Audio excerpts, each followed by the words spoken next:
Welcome to Politically Basic. I'm your host, Kyle Campbell. As we always do, we're breaking down the basics of all political issues and current political events so you get to decide. I always say politics moves pretty fast. If you don't stop and look around once in a while, you could miss it. Okay, well, that might have been Ferris, but the idea translates. With so much happening daily here at home and internationally, we can't forget to stay up to date with the very important issues that affect us maybe more than we realize. And what's happening in Israel impacts us all. It's why I'm so glad to have on the show today an expert on the nation and people of Israel, newly appointed CEO of Passages Israel, Zach Bauer.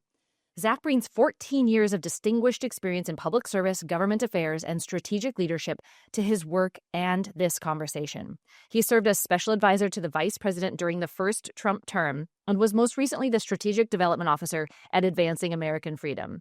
As CEO of Passages, Zach oversees their strategic direction, partnership, and initiatives, ensuring the organization empowers young Christian leaders and deepens the connections between American and Israeli communities. Zach, welcome to the show, and thank you so much for being on with me today. Thanks for having me on Politically Basic, Kyle. It's great to be with you. Well, you have just been given the position of CEO at Passages Israel, so congratulations, and I'm so glad you're at the helm there. Tell us about this organization and the very important work that you're doing there.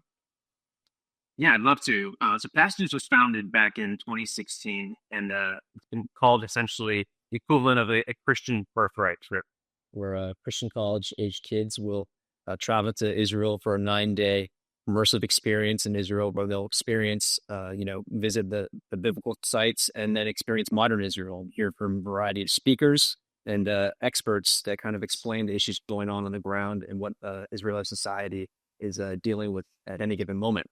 Obviously, the last few years with COVID and October 7th, we weren't doing nearly as many trips to Israel. And this year, though, we are ramping back up, and we are sending close to 700 students to Israel this year. And right now, we are just beginning our second week of summer trips. And this summer, we're going to have around 400 students on the ground in Israel.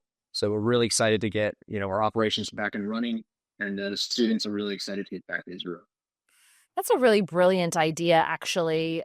We have a lot going on in our country right now, a lot of thoughts and feelings from people, especially young people and college-age kids, on the nation of Israel and what's going on in the current conflict with Hamas. And it's sort of just continuing to grow and to explode right now. And I think sometimes people want to go back to some of these really students just kind of like raging against Israel and say, well, if you have a problem with what's going on, why are you sitting here in the U.S. complaining about it? Why don't you get yourself over there and do something about it over there? And that's kind of what you guys are addressing, right? You're letting these students see and experience it for themselves. Yeah, you're absolutely right. And it was actually fascinating. This past spring, we had 3 buses go to Israel in March, and all 3 buses were made up of Ivy League students. One of the buses was entirely of Columbia University students. And, I was able to tag along for part of those trips. And it was incredibly inspiring to be able to see them witness Israel firsthand after all that they'd experienced and heard on their campuses. And it kind of puts away the notion of and some of the arguments that they hear on their campuses, and it just makes them sound ridiculous. They see Israel for what it is, and they're able to experience it themselves. And then they're able to go back to their campuses equipped and with the knowledge to kind of push back on some of these narratives that their fellow colleagues and professors have been pushing on them for the past 3 to 4 years. Yeah, amazing. I mean, what a great experience just for them in their lives, but to be able to go back to an Ivy League and engage in those discussions. And when people come at them, say like, well, that's great, but I've been there. I've experienced it. I've seen it. What are those trips like? What are they doing? Are they staying with families? Are they interacting with people? Are they touring certain tourist spots? And like, what's the experience for a student going on one of these trips with Passages? Yeah, it's a kind of it's a little bit of everything, to be honest with you. It's a 9-day long experience, 7 days on the ground and 2 days for travel. But while they're on the ground, they'll visit, the historical biblical sites in the old city of Jerusalem. We'll go up to Galilee and visit, Capernaum and the ministry of Jesus up north. Then we'll also go actually down south and visit the Gaza envelope, where some of the communities that were hardest hit on 10/7 we'll be visit there and hear from some of the locals and the experience that they had and how their community is trying to rebuild. And one of the things that we've added in the itinerary since 10/7 was that our students have participated in a volunteer day, and they'll go to a community that was impacted and really just help them try to rebuild as best as we can. And a lot of the students have said that that actually has been one of the most meaningful parts of their trip, is being able to interact with the locals and those that were hardest hit on 10/7 and to help do their part in trying to rebuild their communities. And in addition to that, we do we call it a Shabbat of a lifetime. And that's where a local family will host our students at their home for a Shabbat dinner. And they'll kind of walk through the tradition, what it means, the significance of it. And it's really it's an incredible experience. I've been my first one this past time when I was in Jerusalem, and now the family was incredibly welcoming. They opened up their home to 20 students that they'd never met before, and they make a meal for them. They tell about their lives, their families, and the cool thing I thought was that they have their entire family there. Their kids are all there, their grandparents are all there, and it's really just a neat experience just seeing how important the family structure is to the Jewish community and how they really kind of hone in on that, and especially try to spend the time together and in moments of in multiple variety of ways, but especially on Shabbat theirs. And the students have really said that they enjoyed that aspect of it as well. Getting to know someone who lives in Israel and can speak to some of the issues that are going on that day. Right, right. Well, that sounds beautiful. And also, I love the concept of passages that you are pouring into and developing even stronger than already exist American-Israeli relations in such a personal way. Listen, you're the right person to talk to today because I want to talk about the Israel-Hamas conflict.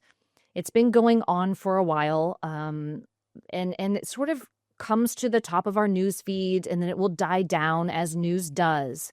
But that conflict continues on even when we are not actively talking about it as much here in the United States. Now, what we're hearing here at home can tend to be, more often than not, this really filtered sort of concept of what's going on in the war, in the conflict, or peace negotiation attempts. But lately, other issues, both here at home and even international conflicts like the Russia-Ukraine war, have sort of taken over the airtime. But it's really important that we understand what's going on currently in such an important fight. And so I love that you're on the show today to give us kind of, you've been there, boots on the ground, you've seen it with your own eyes. What is going on in the conflict? Give us the latest. Sure. Yeah, it was actually very interesting when I was there last in Israel and in late March, and everybody was excited to see tourists from the United States coming back and starting to visit again. But at the same time, I think it is sense there's a tension underneath the surface, and it actually was eerily familiar to my first trip to Israel back in 2005. Kind of the same kind of tension that was all across society. And the reason for that is because in 2005, you'll remember, Israel was evacuating Gaza, and they were forcibly removing some of their citizens that were living there. And it was a very tense moment in the nation's history. And obviously, we know what happened in Gaza afterwards. And there was kind of that same kind of tension underneath the surface that I felt. And that's a lot larger because of the Hostage crisis that is still going on. And they're still top of mind to many Israelis. They are determined to try to get as many back as they can, and that's really kind of the the overwhelming issue that people are focused on still.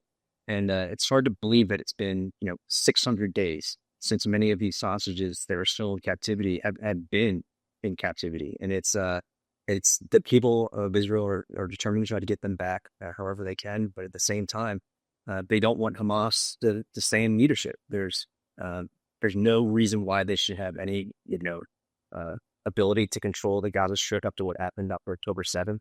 And, the Israeli government's in a difficult position trying to navigate, getting our citizens home safely and removing Hamas from power. And Hamas knows that they're in a difficult bind, and they're trying to, take advantage of it as best as they can. So it's really, it's a tense situation for the Israeli government. Hopefully, we can come to some kind of a positive conclusion where Hamas is removed from power and the remaining hostages are returned safely. Absolutely. You go to Gaza. I mean, you take people there. Did I hear that right? You guys go in there? We go very close to the border. The one community that we've gone to multiple times, Kfar Aza, was one of the hardest ones that was hit on October 7th. And, it's just a mere miles away from where the attack was launched. And then several miles away from there is where the concert was, the Nova concert was, where, those young Israelis were brutally murdered. And it's really kind of it's hard to believe just how close everything is to one another. The communities there, you look, several miles down the road, you can see, Gaza. And Wow. It makes sense why an attack like that could potentially happen because of their, closeness to Israel communities. And it's a a lot of those communities they're still, they aren't anywhere. They may not be, totally rebuilt ever. There's a lot of those that survived the trauma that, comes with, remembering what happened. It may take years, if even that, for things to return to some sense of normalcy. Gosh, I have a lot of questions for you. Okay, so let's keep talking about Gaza, because a lot of opinions on that here at home, particularly from a lot of people who probably haven't been there, but you have. We are talking about what it looks like in its state currently, what should be done with the territory, who really owns it, who should own it. You're an expert in this issue and on the region. Let's talk about first what it looks like right now, because the argument against the relocation of Palestinian people or Gazans is, well, that's their home. They shouldn't be forced to leave. On the other side of that argument, we're seeing drone footage, and it looks like there's nothing left but rubble. What's the reality of what Gaza looks like today? Well, I personally haven't stepped foot in Gaza, but I see the same kind of images that you've seen in terms of the drone footage and whatnot. But just in this past week, I think someone who encouraged an adult lands had with the Gaza Humanitarian Fund that has they've started delivering food and supplies, and many of the Gazan population, the Palestinians there, even in the face of threats from Hamas to not accept that aid, are kind of shoving away those concerns and going to where the aid distribution centers are trying to get aid. They I think they're coming to the realization. My hope is that they're coming to the realization that Hamas doesn't have their best interests in mind. They're the ones that have been withholding a lot of this aid that was intended for the civilians. And I think they can see for their own eyes here now that, maybe you would take a different turn here and try something new. Now, it's a lot easier said than done. Hamas has, complete control right now. They have the weapons. They have, the manpower. And unfortunately, there seems to be somewhat of a part of the dam may be breaking amongst some of the civilian population. And, we'll see what unfolds here in the coming days. But, at least initial reports from this past week and the last couple of days are somewhat encouraging that, the Palestinians in Gaza are kind of, shoving these veiled threats from Hamas away, and they're going to distribution centers, whether they're told to or not. So we'll see what unfolds here soon if Hamas takes a more extreme approach and really starts to try to inflict some more pain and death on their population, and we'll see if the Palestinians are really willing to continue showing some courage and coming to accept the food and aid that's being delivered to them by the Gaza Humanitarian Fund. So you're really sensing a powerfully significant shift there. I mean, that would make an incredible difference in the conflict, in the future of the area, if finally the Palestinian people understand, that they can't move forward with Hamas as the head of their government and the way that their country is, or not country, their territory is being run. Um, you were mentioning the acceptance of aid, that aid is finally getting through to Gaza. There was just a video that was released, and I can't corroborate the validity of this video, but it showed Hamas shooting Palestinian people who were getting into the aid trucks and taking that. It was really devastating to see that, if it is real. I mean, do you think that that's happening, and is that part of this sort of movement and this awakening amongst the Palestinian people to understand, like, hey, they're not for us, they're for themselves, and we're kind of just here? Do you think that's happening? So I hope that realization is happening amongst the civilian population. We've heard reports much like you described in that video, and to your point, we can't corroborate the authenticity of that specific one. But it wouldn't surprise me at all if Hamas starts taking more actions like that once they feel more threatened, and that people are really starting to see the light, and that the Hamas being in power is not a viable option anymore for them. Mhm. I think it's also worth noting that we don't even know how much of the civilian population in Gaza knows that the leadership of Hamas is raking in all this money. They made themselves personally wealthy at the at the expense of their starvation and lack of aid. Once that realization comes to once they start seeing that and learning that, I think it'll create more of a a groundswell towards future change in the governance of Gaza. We'll see what happens. It's very early on in this process with the food distribution. We'll see if it continues, or we'll see that if in the next few days Hamas really starts to crack down.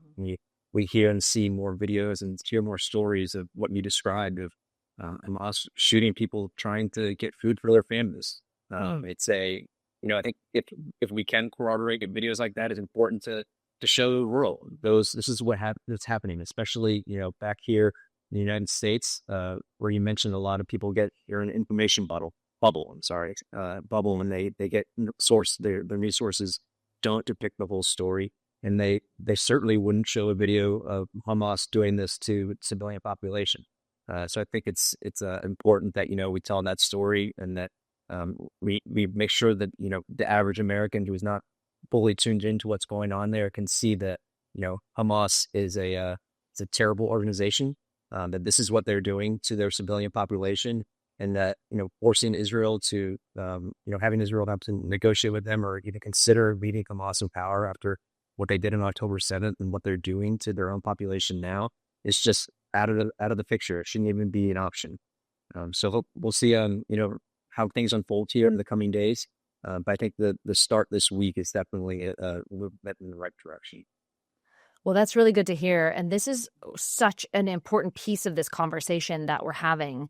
You mentioned that Hamas is essentially enriching themselves. How are they doing that? Like, are they... I understand aid that comes in the form of food and medical supplies and things like that, but how are they making themselves rich right now? They've been funded by the Iranians and the Qataris, and then a lot of them have their own luxurious kind of condos and homes in Qatar themselves, and they've some of them have made themselves as wealthy as become even billionaires. Frankly it's insane when you hear how since they came to power in 2006, that since then their personal wealth has just skyrocketed. They're enriching themselves through this funding that's supposed to be going towards their population, and the corruption is just rampant at the highest levels of Hamas, and this is proof of that. So the people are starving and dying, and they are driving their Rolls Royces back to their penthouse, multi-million-dollar, living quarters. That's crazy. Do you think that the Palestinian people see that clearly? I don't. I think some have an idea. I don't know that it's reached the majority of the population, and part of that is that the Hamas makes sure that they don't know that they hide that information from them, that they block and censor that kind of information from getting to them. But trying to get that information to them in a way that can lay out the facts in the ground that, hey, not only are they blocking aid and food distribution to you, but, they're personally enriching themselves and their families at your own expense. And I think that'll help, drive this narrative forward and inspire the Palestinian population to, be more bold and to, really find it necessary to have a change in leadership, and that they deserve better than Hamas. Their families are suffering, and it's really all because of the leadership that's been running the Gaza Strip since 2006. The Palestinian people have a lot of support here amongst Americans. But it also seems like the people who are waving the Palestinian flags and chanting, from the river to the sea, or, just really doing things actively to show support for the Palestinian people, and also at the same time condemning Israel, it does seem like they conveniently leave out the Hamas aspect of this. Do you think that that is a realistic view of this? That it's Israel's bad, Palestine and the Palestinian people are good, but nobody's talking about what Hamas is doing. Yeah, that's the point they conveniently like to leave out in a lot of these demonstrations, that Hamas is the one that really started this on October 7th, and even before the attack on October 7th had even ended, there were already these protests that were forming on our colleges and universities. It was definitely a coordinated effort from adversaries who were ready to step in once this terrible tragedy happened, to really kind of start this narrative immediately, and they were prepared for it. These protests sadly kind of erupted all across our country. It wasn't just in one or two campuses. It was literally from coast to coast. Ivy League institutions, some state schools. So clearly they were positioning themselves to try to win this PR battle right from the start. And yeah, you're absolutely right. That some of the chants for global niftatada from the river to the sea, I'd be willing to bet that a lot of those students have no idea what those things actually mean. And it's they just go along with the crowd, and they're told that Israel is an apartheid state, and it's what they're machine the Palestinians. So this is a righteous movement, and that's not the case at all. And it's sad to see that a lot of these young people have really bought into these false narratives. And part of what we need to do, and what we're trying to do at Passages, is really educate our students with the facts and to provide them, with the knowledge to equip them to come back to their schools and to push back on some of these narratives that they're hearing. Mm-hmm. And I think that we have a long way to go. Thankfully, the Trump administration is taking steps to, whether that's revoking some of these foreign visas from bad actors who have entered our country and are just stirring all this unrest and vandalizing our campuses or harassing Jewish students.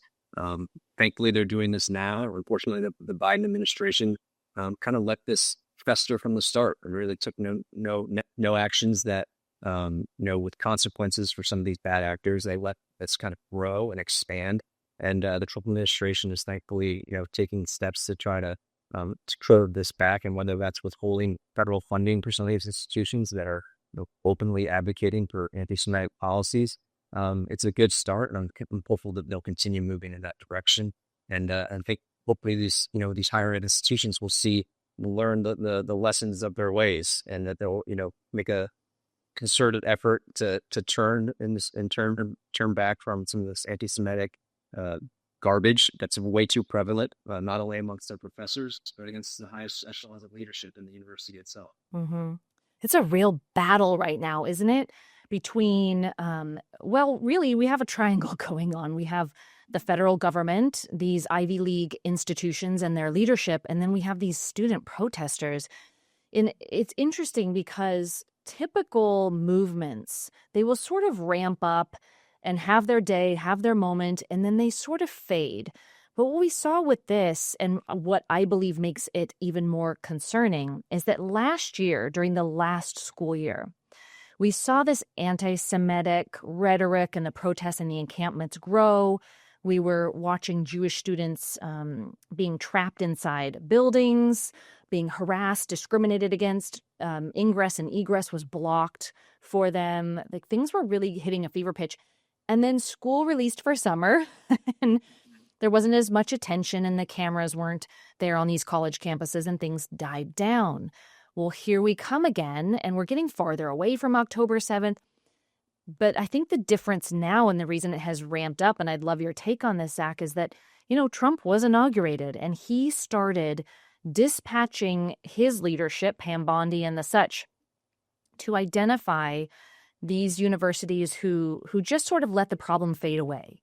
And they didn't really truly address it. So while these anti-Semitic actions or the discrimination or the harassment continued, they weren't going to let it just float off into the ether and the status quo continue. They really started pushing back.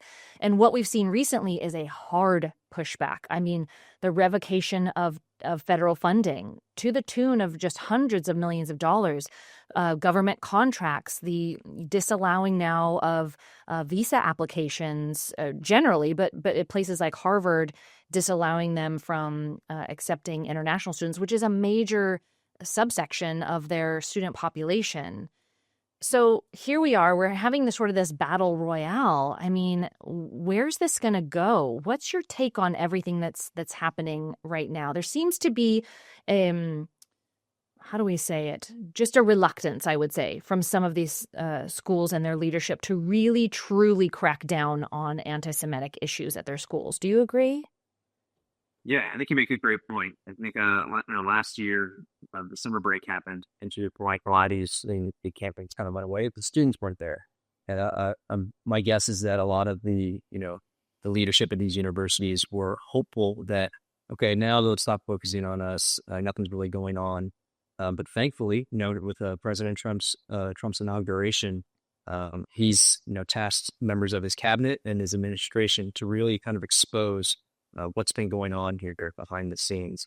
And, I'm grateful for them for taking these first steps. I'm glad that, we're really seeing the true colors of some of these colleges and universities. I find it really interesting, just in the last week or two and the last couple of days, we've seen commencement speakers at some of these institutions spewing anti-Semitic jargon and kind of, espousing the views of those that were in the encampments.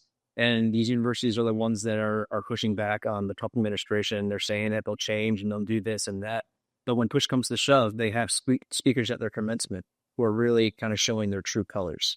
And, hopefully the Trump administration continues to realize that, there's more work to be done, that a lot of these higher ed institutions are trying to kind of stay out of the limelight and stay out of their focus. But, Attorney General Bondi and others in the DOJ and the Department of Education, I hope they'll continue to expose a lot of these higher institutions for what's going on behind the scenes. And, when it's necessary to take action to really make them feel the pain, what they've done to Harvard, I'm all for it. I think it sends a message, and hopefully other universities and colleges that were hopeful that they could avoid, coming into conflict with the Trump administration will see what's happening to the Harvards of the world and really make a concerted turn in their policies and in what they've been doing and try to, be proactive and not let it come to this, to what it's come to Harvard and others. You mentioned that you've had a lot of Columbia students coming on your trips with Passage with you, and I think that's great. Columbia is an interesting example in this fight here. They do seem to have course corrected a little bit, and now everyone's looking at Harvard. I mean, we look to Harvard sort of as the pinnacle, right? That's particularly their law school, but they've been quite embarrassed lately. I think this is horribly embarrassing for them to be trying to have to maybe ask/beg for some of this funding to come back and say, you know what, we don't really have an anti-Semitic problem, or it's under control, or we're making changes. And then here come the commencement speeches. And not only are they very pro-Palestinian and anti-Israel, I mean, they're wearing the headscarf. They're flying the flag. I mean, this is a statement. This is protest in active form and utilizing a very visible opportunity to push this narrative and this information out there. I mean, it is actually really surprising to see. And I think that this has horrifically embarrassed these schools' leadership, and they're going to have to backtrack on this. And it's almost putting them back at square one if you think about it. Now it's summer again. So what's going to happen this summer, Zach? Do you think that things will die down again? Do you think that the strength coming out of the DOJ and the administration is going to squash this once and for all? Or do you see these Ivy Leagues just kind of trying to quietly roll forward and not fully, completely address this issue? My hope is that the Trump administration continues to do what they're doing. And even though students will be leaving campus here, either they already have left or they will be leaving here shortly, I hope that they continue to kind of pursue course corrections from some of these colleges, universities that, to your point, kind of try to stay out of the limelight and not get into the headlines like Harvard has. But to your point, you're absolutely right. These speakers at these commencements, they aren't just giving a kind of veiled message about what it could mean that they're referring to. They're being openly anti-Israel, sympathetic to Hamas and pro-Palestinian cause.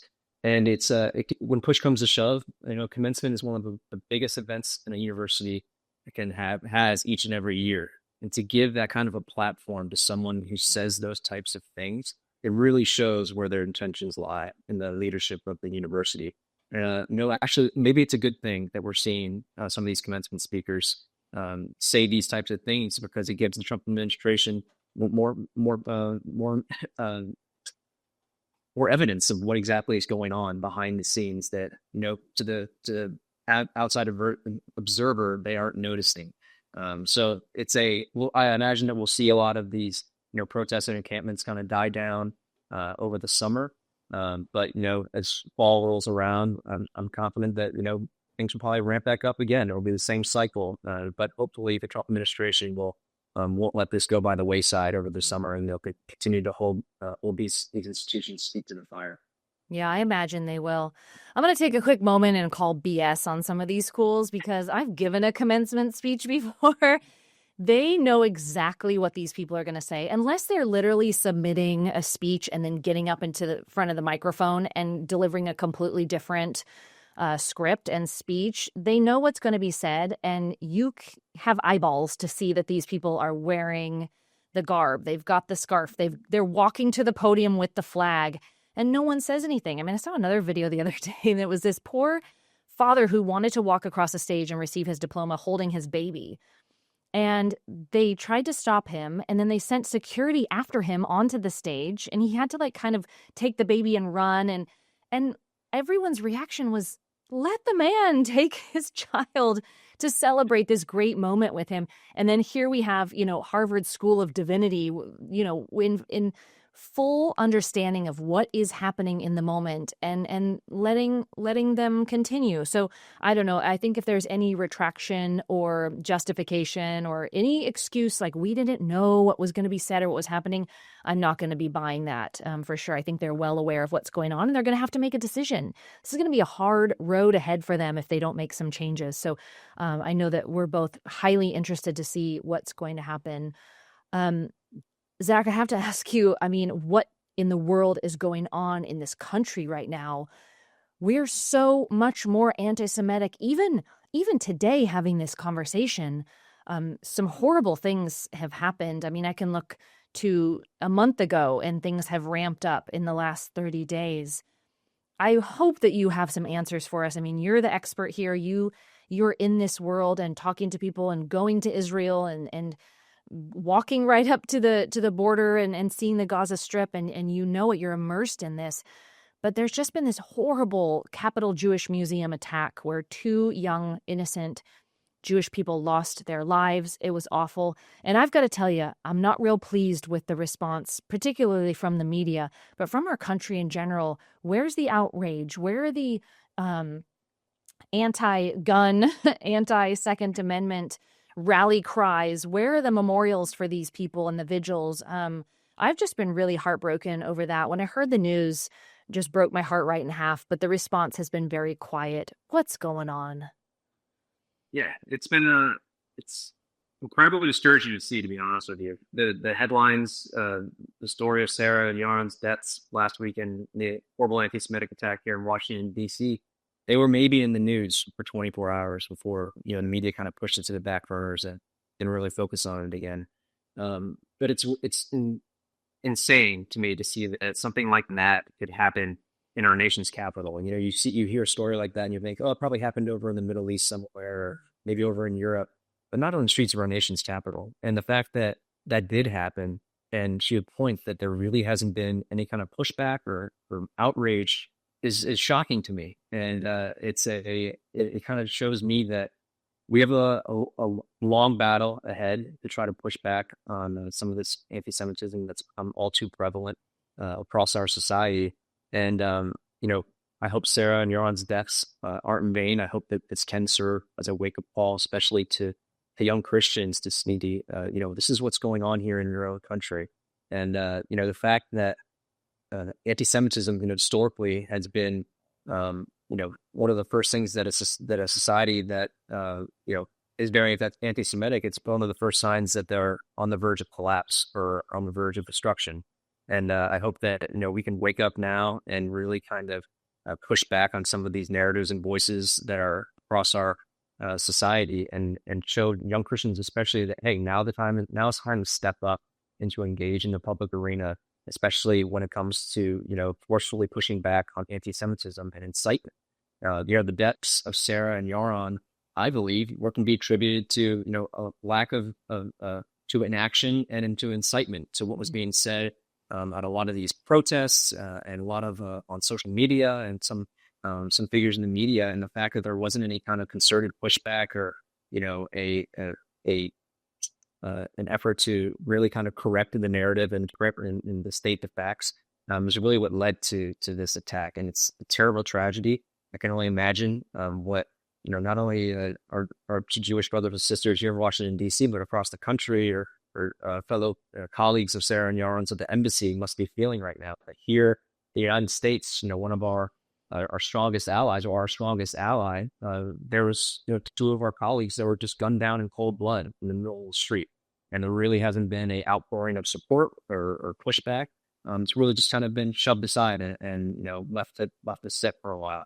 It's very unfortunate, but it's also kind of, reignited a fire within me to, the work that we're doing here is important at Passages, and we're really going to try to make a difference here going forward in the future to educate younger Christians to forcefully stand up and push back against anti-Semitic practices and narratives that are going around the country and on their campuses and across social media.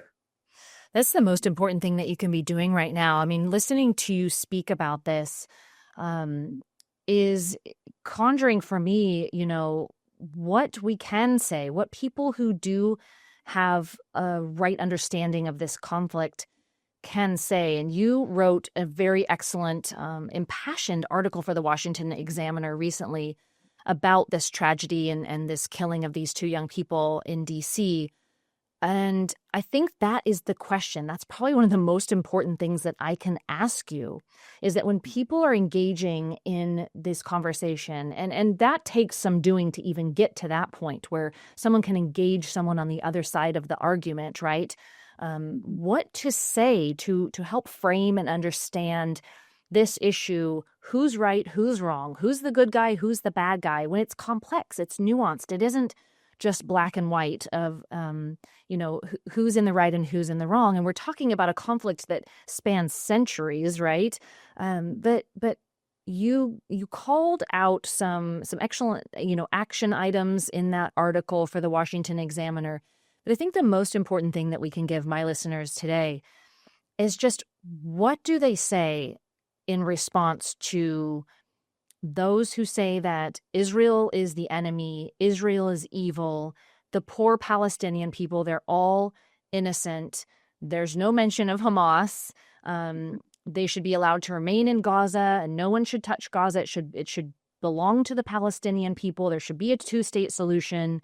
And also people who really take the rhetoric to the extreme and do feel and believe that Israel should be punished, whether that looks like sanctions or, all the way up to things I don't want to verbalize that we have heard come out of people's mouths. And we know that there are certain nations and certain peoples who want to see Israel not exist any longer.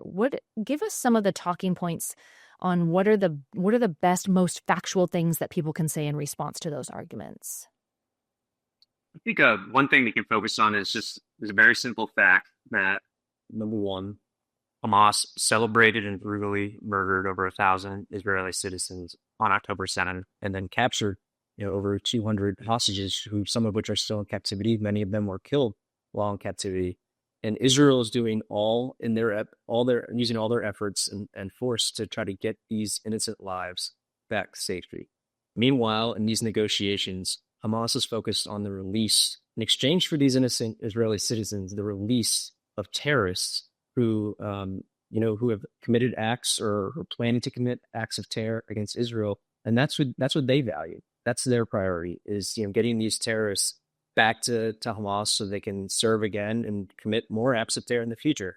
Whereas Israel is focused on saving, innocent lives. It's a culture that values life. Hamas is a culture that values death. You see that in their treatment of their own citizens, how withholding aid and food distribution. They care about themselves. They care. They're a radical group who has no position in being any kind of power, no right to be in any kind of power. And Israel shouldn't be forced to have to negotiate with somebody who has their ultimate goal is the destruction of the Jewish people and the nation of Israel. You can't negotiate with a terrorist who has that underlying motive behind all of their actions. Number two, I think it's important to mention to people that, the Capital Observer is saying, oh, this is a Israel-Palestine conflict. To your point, it's gone on for thousands of years. Let's just stay out of it. There's no need to get involved. But one thing I noticed, and I'm sure you noticed too, a lot of these campus protests, was that not only was the Israeli flag being burned, but right next to it was the American flag. So a lot of these bad actors and protesters aren't just anti-Israel or anti-Semitic. They're anti-American. They're anti-Judeo-Christian values. They're anti-Western civilization. So those Christians especially who don't want to engage or want to kind of stand on the sidelines and let this thing play out, you know what? Down the line, you may not care now, but you will be forced to eventually. After Israel, we're next, if not in the same breath. So I think it's terrible to those. I think it's sad to see some Christians, sitting on the sideline, not wanting to engage. But I just really want to encourage them that now is the time to really step up and try to, make a difference in, our society and our community as this starts to unfold even further. You just nailed it in what you were just saying, because this is a misunderstanding still because of who we are as Americans. We're a Christian nation. Our laws are based on the 10 Commandments, on biblical tenets. We're compassionate people. We're the most charitable nation. We do a terrible job of getting in the mindset of some of these other religions, other nations, other governments, other missions, essentially. But you said it, like, you can't negotiate with terrorists, but yet here we are trying to negotiate with terrorists and setting an expectation that we should and that we will. And I know we only have a couple minutes left, but I want to throw a big question your way. It might be uncomfortable, but I love doing that because I'm a curious person and I want to know. And I think that you being an expert here and what you see and what you've experienced, you might have the answer. Everything you said is true. Everything you've said is based on fact. When we try to help people understand how they should view the Israel-Hamas conflict, and we put October 7th out there and say, but October 7th was the catalyst. It was so bad. And we set an expectation simultaneously that will be enough for people to see it the right way. I don't think it is. I just saw an interview, this is a man on the street interview, and this man was interviewing women. They looked Muslim. I'm just making a judgment based on what they were wearing. He said, was October 7th justified? And they both said yes. So this is where I think that we're at in this problem and trying to solve this problem of how do we see the conflict correctly and appropriately and factually in order to address it and help it come to a conclusion in a peaceful way, is that I don't think saying, Hamas is evil because of October 7th is enough for some people. I don't know what will be enough, or the fact that they took the hostages. I think there are a growing number of people whose feet are firmly planted on American soil who think that it was justified. What do we do about that? Yeah, I was just reading the other day, Pew Research had an interesting poll out, back in March of 2022. So this is before October 7th. The number of Americans who viewed Israel unfavorably was 42%. And now that same company organization, Pew, did the same poll again and asked that question in March of this year. So, after October 7th, all that's happened. And the number of Americans who view Israel unfavorably jumped 11%. So you're right. Just saying October 7th and Hamas is evil is not enough for a lot of people. And we need to do a better job of explaining what's really at stake here. And I think the more that we can do that and make it more about a broader attack on, Western civilization, on American values too, not just anti-Semitism in Israel, then that would go a long way to, especially the casual observer, to kind of see the light here and to really kind of get a better grasp of what's going on. But yeah, there's some people, I think that, there's some individuals who don't even think October 7th happened. And it's just that right there is anti-Semitic, not even believing that October 7th really happened. And it's a crazy thing to think about with all the evidence that was out there and reaction and the videos that they published online. Yeah. But to have some people think that like, oh no, that was a inside job or something crazy like that. I mean, it just shows how deep some of the rot is and how much of the how much work we'd have to do to really kind of educate and inform not only our fellow citizens but those around the world about what's really taking place here. Yeah, and you guys are doing that at Passages. And I mean, this is what I would say to people who are so committed to this understanding that is not factual is go over there. Go see for yourself. And if you are so committed to helping these people, get yourself over there and do something about it over there and just at least get educated. I'm so grateful that you're at Passages, that you're at the helm, that you are doing exactly that. You're walking the walk. You're taking these students over to see and experience and learn for themselves and then bring that back here to the United States. So we're, so grateful for you, Zach, and what you're doing. And I do have to tell you while I've got you, I've had a lot of very in-depth conversations with experts on Israel and on this conflict and the issue. And of course, the best one that always produces such good fruit that have predated the very excellent conversation have been with your father. And I have to, give him a shout out and just tell you how grateful we are for him and for your family. But wonderful work being done. And people can find you at passagesisrael.org. And close us out with final thoughts today on what we can be doing. If maybe we can't make it on a trip with you over to Israel, what's the best thing that people can be doing to be educating themselves and speaking from a place of facts and truthfulness on this issue? Thank you for having me on the show, Kyle. It's great to be on with you.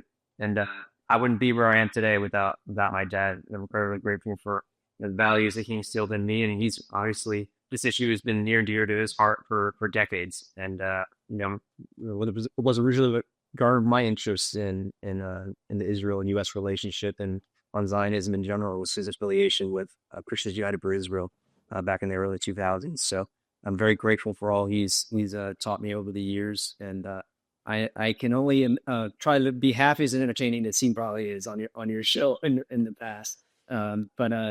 Yeah, your point. I think I'm actually going back to Israel next week. I'll be on the ground there for another week, and be trying to travel to certain parts of the country we hadn't been to before. And I'm looking forward to being there again and seeing if there's any kind of dynamics that have changed since I was there a couple of months ago. But for Americans back home, I think number one, I think obviously pray. I think we need to pray for Israel, for the leaders over there, for the hostages that are remaining. We can pray for, our fellow Americans and fellow believers to, really wake up and see the light about what's really going on here. But in terms of a more kind of what kind of action steps you can take, if if you're a member of a church, ask the pastor if you can speak in front of their congregation about why it's important that we support Israel, and why in this moment we need to support the Jewish people, and that the rise of anti-Semitism in our society is an issue that we need to confront, and we shouldn't be sitting on the sidelines and letting this play out, when we can do much more. And I think my hope is that many Christians will start to come to that realization, and will start to even increase their level of support for Israel and the Jewish people. But we have a lot of work to do. To your point, your passages we're committed to do our best to inform the next generation and equip them with the the tools and the knowledge and the experience of going to Israel to come back and really make an impact in society, and come back to their campus and eventually to get an impactful career and job. We want these leaders to be in positions of influence, whether that's in on Capitol Hill, in think tanks, in big business, wherever that may be. We want to have these students with the knowledge and the wherewithal to be able to be pro-Israel advocates in their lives, in their careers, and we're excited about what's ahead. And we know it's going to be a challenge. Oh, they're going to do all of that and so much more. And we're just grateful to you for guiding them through this and giving them the opportunity. So again, the website is passagesisrael.org. And, take heart. That's the message I would give everyone. This seems sad and overwhelming, and maybe like there's something that we can't do, but you just gave us a lot of great action items to go forward with boldness in our own individual callings to make a difference here. So Zach, thank you so much again for being with us today on the show. Thank you, Garika. And thank you all for joining us for this episode of Politically Basic, where we break down the basics of all political issues and let you decide. Be sure to follow us at politicallybasic.com and at Politically Basic on all socials so you don't miss a single episode. We'll see you next time.